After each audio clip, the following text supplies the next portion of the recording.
नमस्कार दोस्तों, दीपिका ऑफिशियल में आप सबका स्वागत है। तो आज हम दोनों बहनें एक प्यारा सा, बहुत ही प्यारा सा चुटकुला नाच गीत आप सबको सुनाने चल रहे हैं। आप सबको कैसा लगा प्लीज़ कमेंट में ज़रूर बताना। तो दोस्तों फुल वॉच कीजिएगा क्योंकि दीदी का अभी वॉच टाइम कम है, तो आप लोग फुल वॉच कीजिएगा।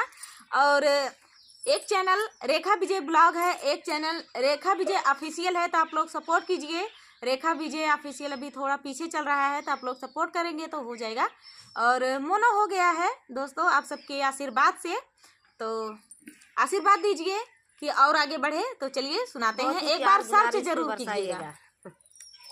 राजा हो बराई बेचई पनामा, राजा हो बराई बेचई पनामा, ओही रे बरैया के बड़ी बड़ी जुलफी, ओही रे बरैया के बड़ी बड़ी जुलफी, राजा हो झटकई हमारी ओरिया, राजा हो झटकई हमारी ओरिया, राजा हो बराई बेचई पनामा, राजा हो बराई बेचई पनामा, ओही रे बरैया के बड़ी बड़ी अखिया, ओही रे बरैया के बड़ी बड़ी अखिया, राजा हो नजरा मारई ओरिया, राजा हो नजरा मारई ओरिया, राजा हो बराई बेचई पनामा,